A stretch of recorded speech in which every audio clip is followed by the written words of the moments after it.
Welcome to episode 76 of Published. Today, we're joined by Elisa Lorello, a best-selling novelist and the author of the AI Author Assistant. Elisa will talk us through some of her revelations about ChatGPT and share how it can best serve writers. Welcome to Published, a podcast by Greenleaf Book Group, where we'll discuss the ins and outs of the publishing industry, from writing a book and finding the right publisher to gearing up for a book launch. And now, here's your host, Greenleaf Book Group CEO, Tanya Hall. ChatGPT made waves with its public release in November of 2022 and has remained at the center of conversation since.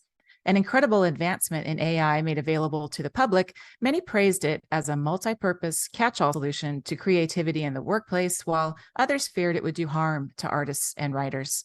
No matter your perspective, anyone can agree that ChatGPT has ushered in a new era for research and writing.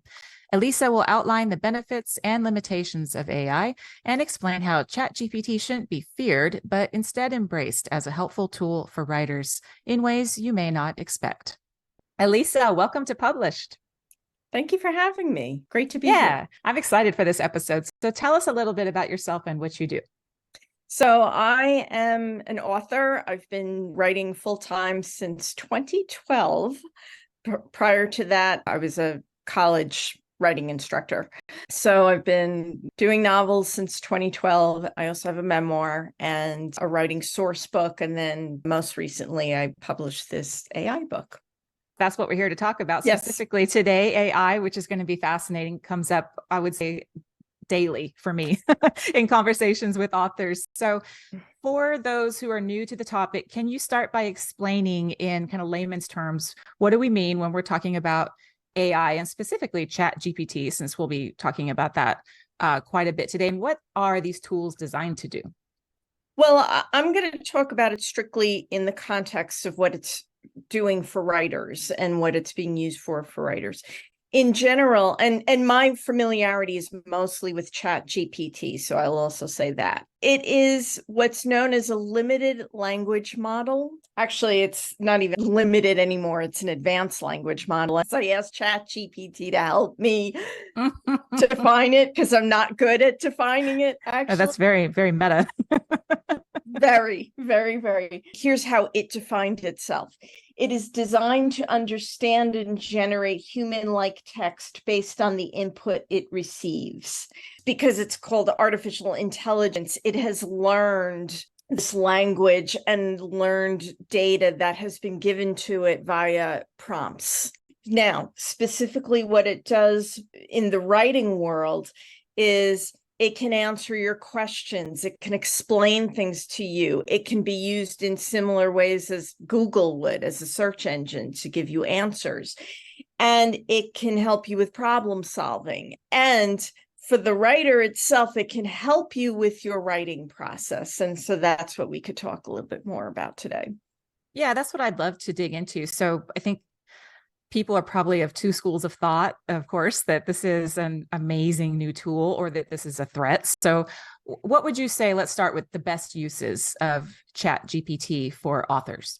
I want to acknowledge that, first of all. I am not 100% for, nor am I anti. So what I'm really interested in is the ways to use this tool in responsible and ethical ways. I think what it really does, and the way I wanted to use it, is as an assistant. So it can help you with things like brainstorming.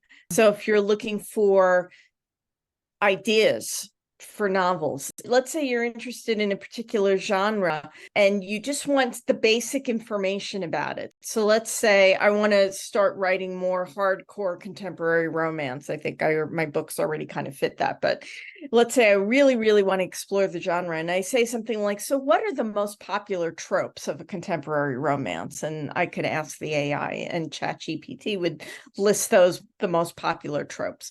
So then I might take one of those tropes. So let's say office romance, something like that. And I'll say, let's brainstorm 10 ideas for an office romance. And then it will give me 10 ideas. And then from there, I might say, all right, give me some character names that are popular for contemporary romances. You start using it as this brainstorming tool. What happened for me is that when I started playing with it in this way, my own creativity took over. So as it gives me these ideas for let's say, office romance, I'm reading through the ideas and I'm like, well, I don't really like any of those, but I like this little kernel from idea number 2 and this little kernel from idea number 8. So let me see how I could put those two together. Or it gives me a name, it gives me character name ideas. And I'm like, well, I don't really, I used Matthew in my last book, but maybe I'll use Matthews as the last thing, so in that way, it's good for stimulating my own creativity.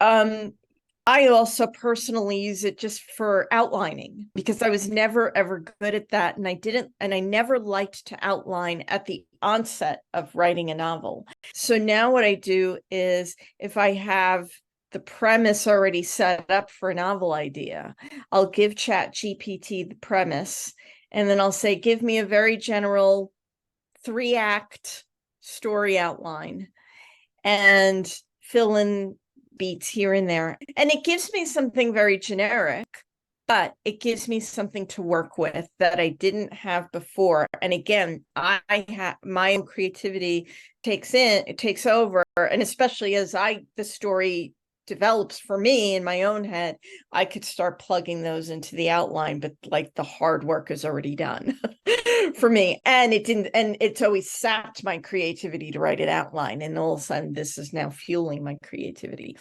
So those are the very, very basic ways in which I use it. Now, there are writers who are really diving in and using ChatGPT as a co-writer. And that is very heavily reliant on how you are prompting ChatGPT. There's a lot of practice and a lot of finesse to that. I belong to a Facebook group of authors who use AI in various ways. And some of them really are, like I said, going all in and using it as a co-writer. And they're generating like 50,000 word novels from it. And and the way they're using it, to my understanding, is it's not that ChatGPT is writing the whole novel for them and they're just kind of sitting back.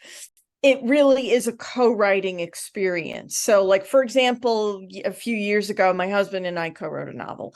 And so we alternated the chapters. So when I finished writing a chapter, I gave it to him. He knew where I was taking the story. He knew where to pick it up. And then he would bring it back to me and I would see what he wrote and so on. So, and that's how we did it. And then both of us would go in and tweak each other's dialogue and things like that. So that was the collaborative experience. To my understanding, that's kind of the way they're using ChatGPT in a similar collaborative experience. They may prompt it to write a particular scene and give it all the details of the setting and the characters and what they want to see happen. And ChatGPT will write that scene, and then they go and tweak it, and then they pick up where that scene left off, and then they feed ChatGPT the next scene. And so it really is a back and forth. Now, this I know is where the controversy comes in. The publishing world and other authors are saying that's plagiarism, that is, there are intellectual property concerns, especially if you're inputting your own novel to do that. You're feeding it, you're kind of feeding the beast, and now they have all of these words and they have your story in there, and so somebody else might prompt something and now your story's coming out of that. That's the concern. Yeah, that's so interesting. I think even if somebody is turned off at the notion of ChatGPT, it's really good to get in there and just play with it. And I did this myself because I thought, okay, how could it be helpful? Anyone who's listened to this podcast knows I have a book called Ideas, Influence, and Income. Titling a book is a headache. And it's so important. But I think, like you said, sometimes you can just kind of hit a wall and it saps your creativity. So book's already out, of course, it already has a title. But I thought, I wonder how it would have done if I told it what the book was about and then prompted it to give me a list of titles. And it was somewhat validating because its titles were awful. And then I told it what the actual title was and thought, could you give me some alternate titles? And it gave me something like content, community, and commerce. And I was like, well, I kept the alliteration, but that's still awful. Yes. Yeah, that was my experience with it too. It's tight. Every time I try to brainstorm titles, they're really bad. The paid version of ChatGPT, which I believe is ChatGPT 4, from what I've heard, is a little bit more sophisticated, and I think you'll get a better sampling. Yeah, that's interesting.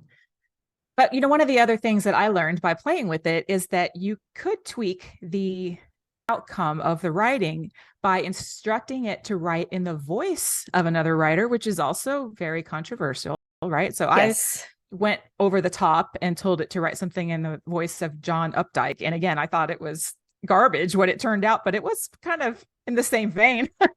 It's just super, overly descriptive in my opinion, but ChatGPT is not John Updike, didn't quite nail it. But those prompts are so important, I think, is what those of us who have tinkered with this tool have come to learn. And can you speak about how do you get to the right prompt? That's a great question. And that really is the key to making it work for you. And I think it becomes a trial and error. Be as specific as possible when you're directing it, and even to the point, and again, it depending on what you're using it for. And so for example, if you are using it as a co-writer, then you have to direct it in terms of cadence and in terms of syntax and voice and things like that. Now, talking about style, I did the same thing when I was playing around with it and asking it to give me the style of another author or a favorite author or something like that. What I've since learned is if you are embracing it as a co-author and using it in more serious ways and not really just playing around and tinkering, it's advised that you don't do that because of, again, these intellectual property issues. If I were to do this, and I'm not saying I've done it seriously, if I was going to co-write a novel and I said, I want you to write this in the style of Janet Ivanovich or something like that, then I use that and copy and paste it, and then I wind up publishing that novel, I could be in some trouble with that. Don't specifically reference any author. I mean, if you say in the style of a contemporary romance writer, or I know that's not what Janet Ivanovich writes. I'm going back to my original example of genre. You're still probably in a little bit of tricky water, but not as much as if you name a particular author. Of course, you're completely in bounds. I would be completely in bounds to say, write it in the style of Elisa Lorello, which again, I've tried, and that was hit or miss. Even just saying write it in my style was a little bit, which is something else, by the way, that I'm going to segue into. Don't overly rely on ChatGPT for accuracy. That goes for research too. It is not always accurate. I mean, for example, like my husband was playing around with it and he said, write me a biography for author Craig Lancaster, and got most of it wrong. I did it myself. I said, rank Elisa Lorello books from the best-selling to the least best-selling. And it only listed 5, and 2 of the 5 weren't mine. And the top one was my worst-selling book. So it's like, and in more serious things, I was trying to research a legal issue, and it gave me very inaccurate information. I kind of got into an argument with it, and I'm like, no, this isn't the outcome. And it doubled down and gave me links to websites that didn't exist, quoted press releases that didn't exist. So I had to go and try to fact check all that anyway. ChatGPT does save you a lot of time, but you have to be careful because, like I said, it's not always accurate. But I do use it occasionally in lieu of Google when I want to know something. Like, for example, I wanted to know, it was really almost like just a scene where this character is thinking about opening a business in a particular location. And I just kind of asked it, what would a person do if they want to open up this kind of business in this kind of location? I wasn't worried about 100% accuracy. I just wanted the bare basics of it. So trust but verify. Exactly. Yeah. Which you're going to do with everything anyway, 100%. Yes, you should be doing that. in the news lately, I'm sure anybody who's remotely involved in this industry sees the coverage of his ChatGPT going to replace writers, ghostwriters, copy editors, like the list goes on and on.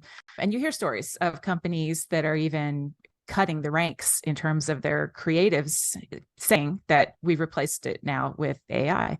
So do you think that writers should perceive AI as a threat? There is disruption going on. There is absolutely disruption going on in the industry, and everything you said, yes, is happening. And I'm especially concerned for the screenwriters, because that seems to be a really big issue, and one of the things they're on strike about is this kind of overall threat. I don't want to be cavalier about that. On the other hand, I think in a lot of ways there's been some overreaction, and I'm speaking in a general term. So I'm not speaking in these very, very specific things that you had mentioned. Yes, those things are absolutely happening. And yes, that's not good for writers or creatives as a whole. So I don't want to minimize that. In the big picture and in the general sense, I don't think it's going to do the damage that some people are saying it's going to do, and especially not long term. And one of the reasons why, and this, I could just be an optimist, or I could just be naive. I'm not sure what the answer is to that. When you see what it generates, there is a human element missing from its prose. There is almost like a dullness to it, and it's just lacking a soul. I just don't see how you can produce any kind of quality content. And I'm talking in terms of the arts. I'm not necessarily talking about technical manuals and things like that. And I've actually really struggled using it as a co-writer, and mostly because I just feel like it's missing that human element. I feel like it's missing an emotional component.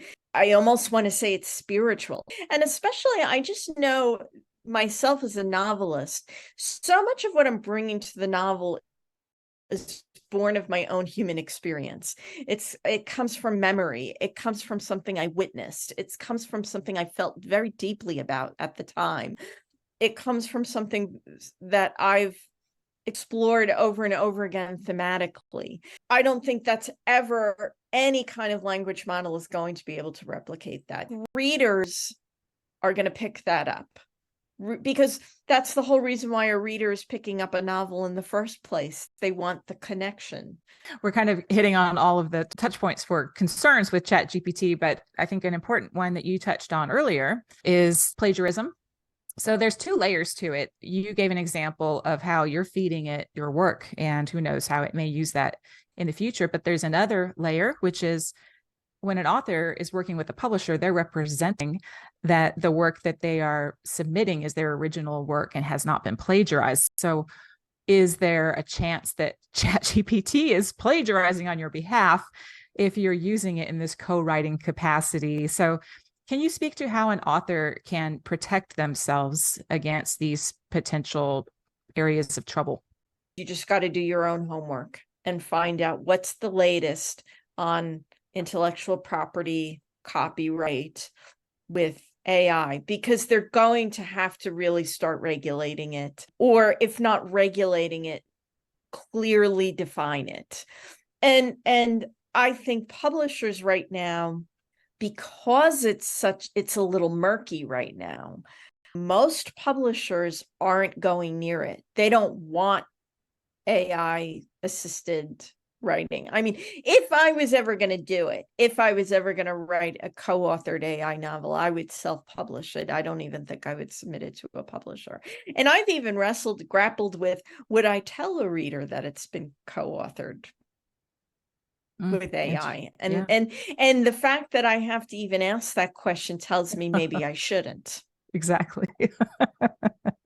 So that's why I've not gone that far. Like I said, mostly what I've been using it for is writing outlines and brainstorming and writing. It makes my schedule. Sometimes it's just like literally a personal assistant where it's like, I have this to-do list today, and just put it in order for me and give me some schedule times to do it. And it's great for that.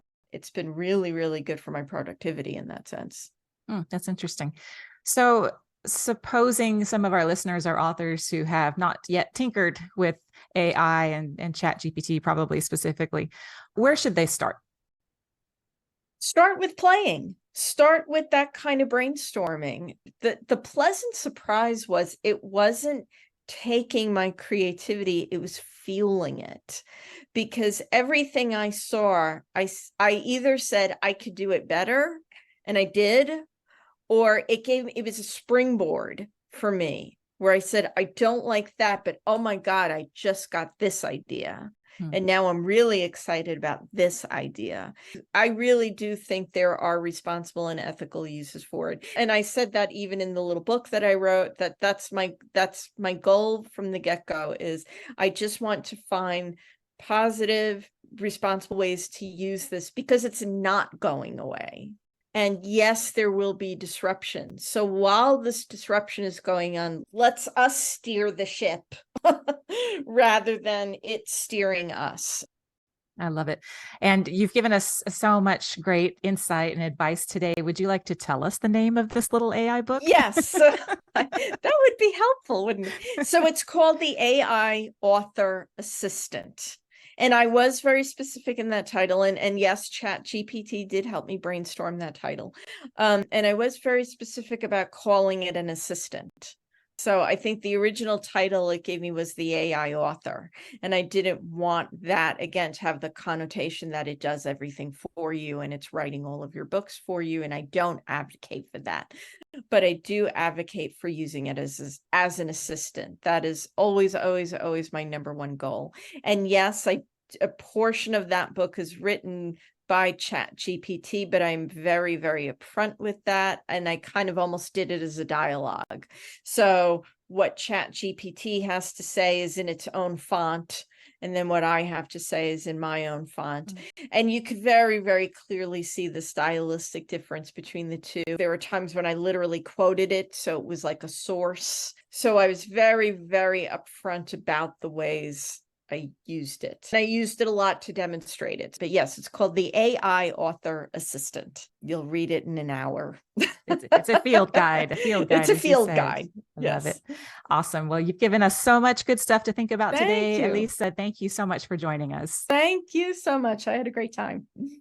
That's it for our episode today with Elisa. We hope you enjoyed learning about ChatGPT and how to use AI as a tool for your writing. For notes and resources from today's show, go to greenleafbookgroup.com/episode 76. You can also find advice for writing, publishing, and promoting your work in my book, Ideas, Influence, and Income, which you can learn more about at ideasinfluenceandincome.com. If you've enjoyed our show, please rate and review us on iTunes, Spotify, or wherever it is you listen to your podcasts. It means a lot to have your feedback and helps us make sure we're answering your publishing questions. A big thank you to Eleanor Fishborn and Madison Johnson, who produced the published podcast, and we will be back next month with another episode.